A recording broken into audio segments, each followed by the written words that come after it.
It's James here from the Tuesday Review. I'm with Ben, the developer of Memories Reach, who we talked to at PAX 2023 last year. And we got a chance to play the game then, and we just played a new, not a new build, a new level at least. Yeah.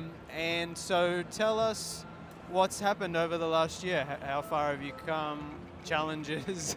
What's new, basically? Well, lots new, I guess. I've been basically spent the last year just building out the rest of the game. Right? I spent a lot of time over the past year before that really trying to polish the demo, get a lot of the basic systems in there, and get all those foundations in place.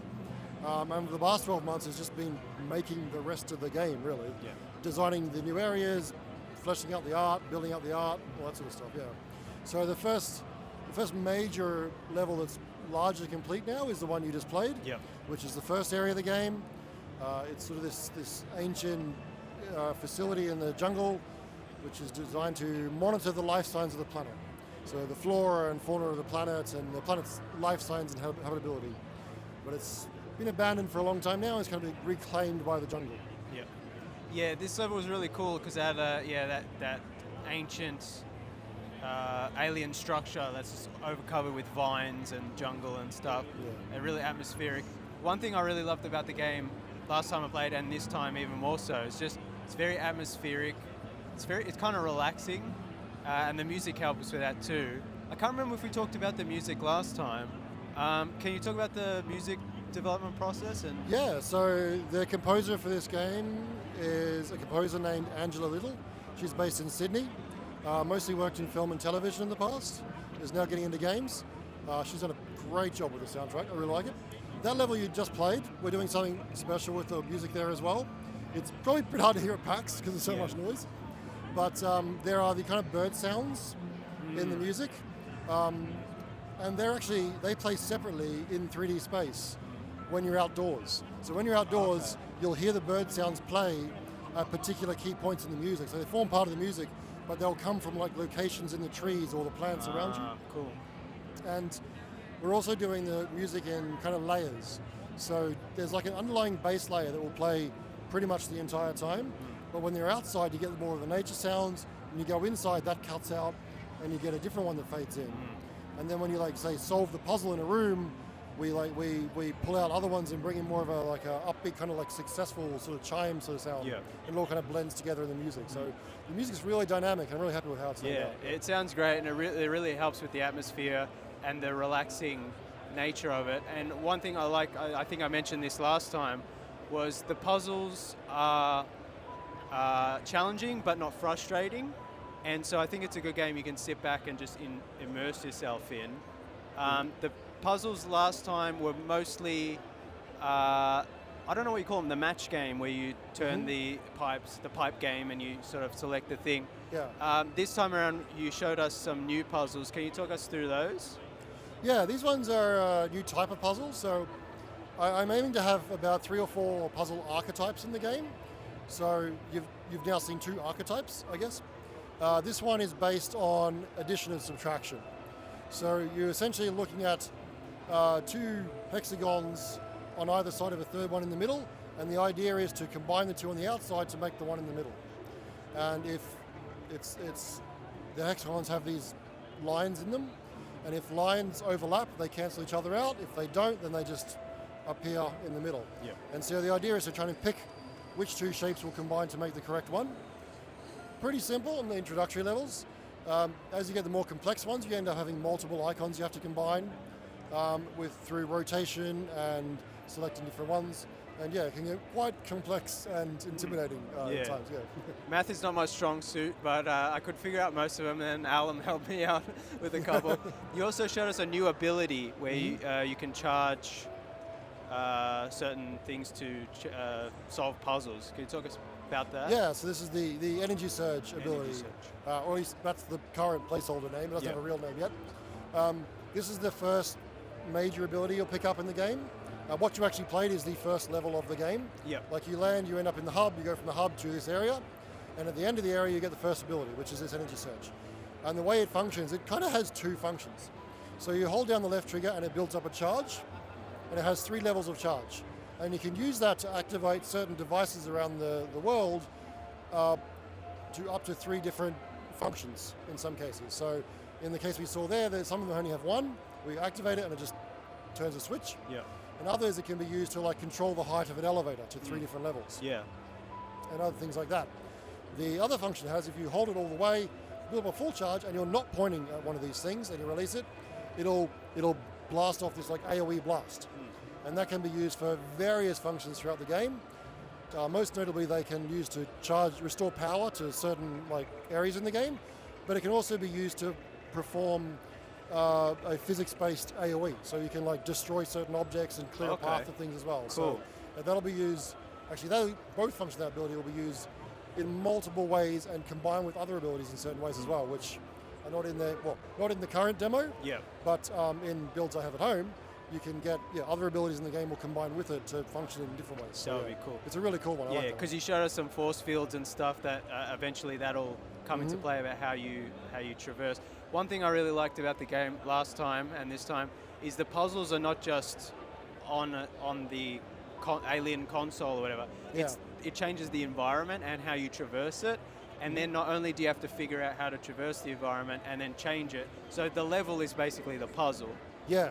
And what I noticed this time around, I think there was more gates and force fields than there was last time. But also there was environmental hazards, like there was a radioactive section. And there was a section of, it looked like cracked glass with something behind it, but I couldn't get through to it. So that's really cool too. Can you talk about adding those in, like challenging new sort of environmental hazards? Well, yeah, it's been really good to be able to show this off now, because the other demo you played was designed for PAX. So it was deliberately very limited in what you could do in it, because it's designed to play through in a very short period of time. This, being a full level from the game, means I can really add a lot more of the additional stuff in there that you're expected to come back to later on. Yeah. So like the cracked glass, you can break that with that charge ability. So now that you've got that, you can backtrack there, you can blast open the glass and collect the pickup. The radiation stuff, you'll have to come back later in the game once you get the force field, the radiation shields. The force field's a similar thing. Yeah. And there's a bunch of other secrets in there as well, which you didn't see, but they are in there, that you can come back to with. Actually, some of them you can get right now. Okay. But they're kind of like, they're hidden, what I like are knowledge-based puzzles. Yeah. Where you have the ability to solve them right now, and the ability to find them right now, but you just don't know it. Yeah. And so once you figure out that you have this ability, or you have these functions, with what you've currently got, then you can go back and get them. So yeah. And it's been great to be able to design these broader scope of levels and lay out all the hidden paths throughout them and lots of hidden pickups throughout them, which I didn't have the opportunity to do in the old demo because it had to be short. Whereas this, I can actually design in where all the secret connections are to other rooms and where all the additional paths are that you'll return to later in the game once you get more pickups and things. Yeah. So that big interior room, the main room of this one, around the top of that is a whole nother area to get to, which you can kind of look up and see. And they have all the little, those little teleporter points, which use that teleporter ability from the earlier demo. Yeah. But that's something you'll get in the second level of the game. So you'll come back there, so you'll be able to reach the top floor, and you'll be able to access all the stuff up there. That's always a fun sort of Metroidvania-esque mechanic, where you play through a level and you're like, why can't I get through that door? And then you realize later and you come back and there's like a whole nother section. Also, like Metroid, I think we discussed last time, I like how you can scan the environment and learn about different species and diary entries and stuff too. Do you write all those entries yourself? I wrote some of them, but the narrative in the game is being handled by my narrative designer. Okay. Named Jade. And so she's basically done the broader narrative design based on my kind of spec I gave her, I guess. A very, very simple spec that she took and fleshed out and really, really made into its own thing. She wrote all the major narrative entries, which is like the blue pickups you get with the full like page of text stuff. She wrote all those. A lot of the scannable ones, I did like a first pass on those. Yeah. And then she's come by and cleaned up a bit. So it's a bit half and half. Like, yeah. It's cool. It just adds to the atmosphere and the the way I'm sucked into the game. So I'm really looking forward to playing the game when it comes out. I know this is a ridiculous question to ask. Do you have a timeline? I know it's stupid, but It's not a stupid we ask question. we ask everyone. No, it's a reasonable just so question. people can get an idea of when it comes out. I don't know, next year. All right, that sounds good. I've been that. I've been very bad at estimating the time so far. Yeah. Every date I've given has been wrong. That's always the So next year. Okay. Yeah. Well, yeah. Hopefully. What's that quote? A rushed game is never good, but if you take the time, and it's eventually, yeah. So we'd Maybe. rather you take your time and it be the best it can be. And I'm really looking forward to playing it when it comes out. Is the demo available for public? Yeah, so the regular PAX demo is now available on Steam. Yep. Sorry. What you played is not yet publicly available. Yep. But I do plan on doing a Steam Next Fest demo in the future. Okay. I don't know which Steam Next Fest yet. Yep. I think the next one's in February, one after that's in June. Who knows? I want to put up a longer demo for that. Yep. Because the PAX demo is only like 15 minutes. It's designed for PAX. Just for people to, But it is you can play it on Steam if you like. I want to have a proper Steam demo that lasts a good hour or so that people can really get into, a good chunk of the game. Yep.